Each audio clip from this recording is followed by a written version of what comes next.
Thank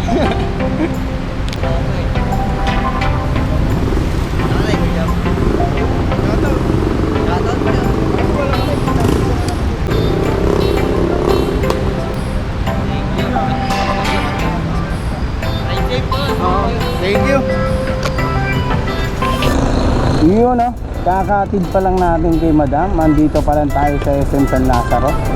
Natiyempuhan tayo ng isa nating amo. Ang amo legit yan, tawagin nyo lang ako. Alright, may booking na nga pala tayo mga amo. First booking galing sa Sampaloc papunta ng San Juan. Intro muna tayo mga amo. Yo, what's up? It's your main Samson Lampo. Kamusta kayo mga amo? Naway ayos lang kayo dahil ako'y ayos lang naman Ngayong araw ay samahan nyo ulit ako sa aking walang kwentang biyahe. Time check tayo mga amo, 9:32 ng umaga, Miyerkules at 13 ng Setyembre. Hindi nga pala tayo nakapag-vlog kahapon, gawa ng mahirap na naman, gawa ng nag-uulan. Pero ngayon okay na ulit yung panahon, sana magtuloy-tuloy. Parang booking na gusto ko, tuloy-tuloy.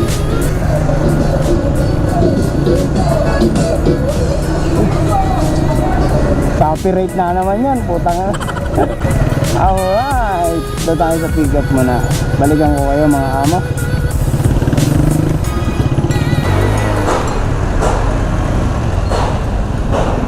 Sir, siyan po. Gusto mo sir? Shower cup?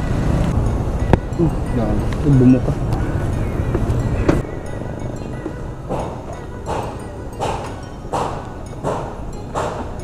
Okay na po. Okay na.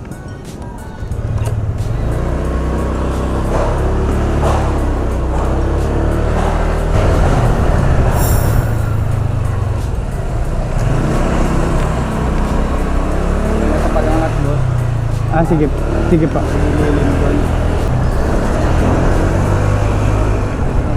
Dito? Balik tayo sir. Okay na. Dito na. Tabi ko lang muna sir.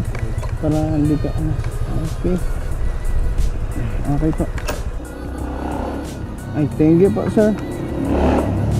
Alright, kakadrop lang natin kay sir. May pumasok din agad. Pick up niya doon sa kabila. Sa may Sampaloc yata banda yun. Tapos yung drop sa Mandaluyong. Pero hapon kasi may nakaiwan sa aking Aqua Plus. Buti nag-chat sa akin. Inaantay ko pa siya sa may baba.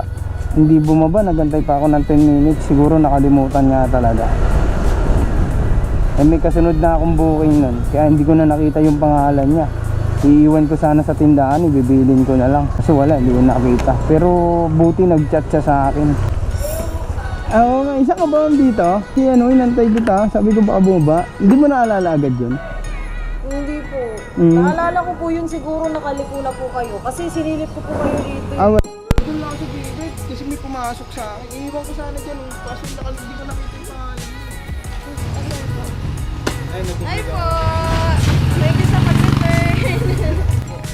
Pinalo na sabi ko ako. inaantay ko. Sabi ko sana mag-chat sa akin. Kaso nauwi na ako, nabasa ko. Thank you ma'am. Pasensya ka na ma'am kung nakalimutan ko rin. Apo, sige Thank po. you po. Salamat po. Okay. Salamat po. Thank you po. Okay natin. Sabi ko parang yun din yung kahapon. Yun nga.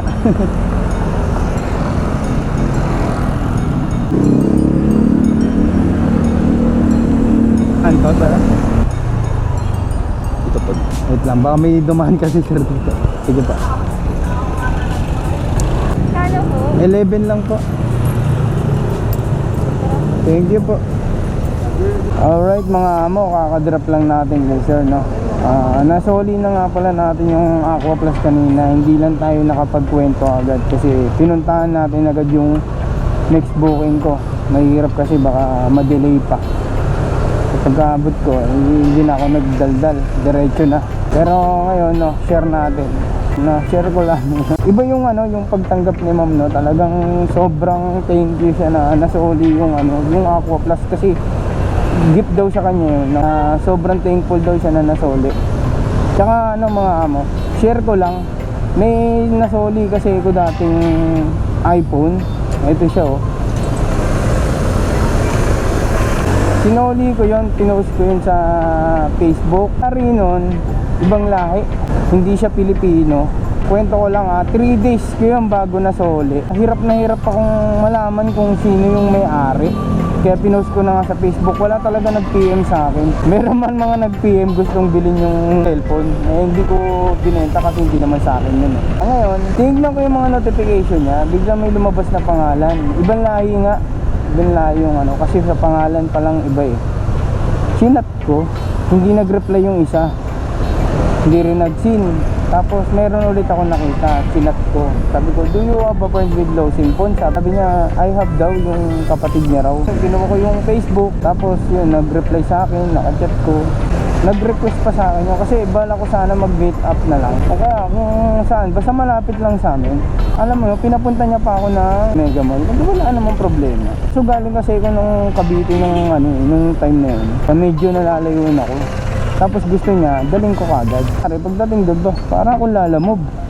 Para akong delivery services niya na parang wala lang yung cellphone niya. Pagka dating ko ron, kinuha niya yung cellphone niya. Alala siya yun, pinakita niya yung conversation namin. Tapos sabi ko sa kanya, check niya muna yung phone. Tapos try niya naman buksan. Nabuksan niya naman. Kaso ang hindi ko lang nagustuhan talaga yung way niya. Parang hirap siyang mag-thank you o parang hindi nga nag-thank you. Wala lang, pagkakuha niya nung cellphone niya, tumalikod na siya, tapos ayun nga. Pero nagsabi naman siya thank you, kaso talagang hindi ko na-appreciate. Sincere. Tapos sabi niya, thank you. Sabay abot sa akin ng 500. Ito okay naman, di ba? Thank you pa rin ako kasi may 500. Pera yun eh. Kasi isipin niyo naman yung galing ako ng Cavite, pumunta ako ng Manda. Kaya nga sabi ko sa inyo, parang naging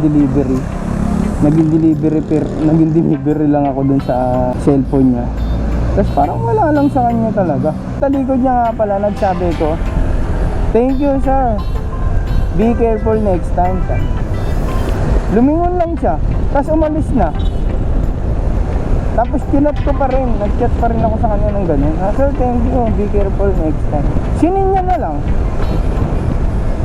Yun lang, talagang pasensya na kayo kung kinumpara ko Sana hindi masama yung dating sa inyo. Ganun yung na-experience ko. Diba? Isipin nyo naman yung presyo ng Aqua Plus sa presyo ng iPhone, di ba? Napakamahal ng iPhone na yun. Totoo lang, may mga nag-PPM na sa akin yun. Boss, biling ko na yan, 30k, 50k. iPhone 14 Pro Max yata yun eh. Hindi naman kasi ko expert sa ganun. Pang Android lang tayo eh. Hindi ko binenta kasi sabi niya, hindi boss, hindi naman sa akin ito eh. Sabi niya, kaya kong buksan yan boss. Sabi nilang ganun. Sabi hindi ko.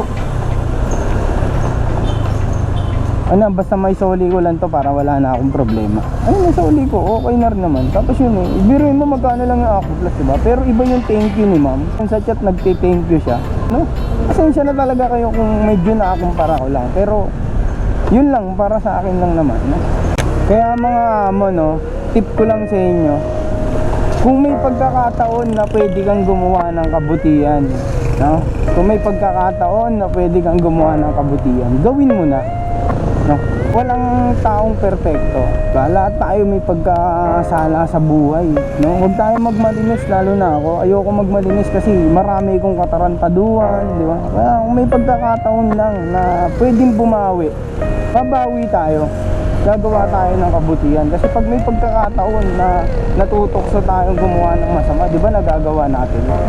Yun lang mga amo, tip ko lang sa inyo. Alright? Alright.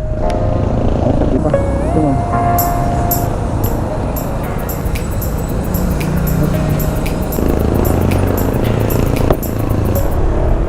Wait mga amo. Hindi pala tayo nakapag-delete ng videos ng mga nakaraan. Na-full yung memory natin. So, paano ba yan? Hanggang dito na lang. Maraming salamat sa panonood ng aking walang kwentang video. This is Samson lang po. Signing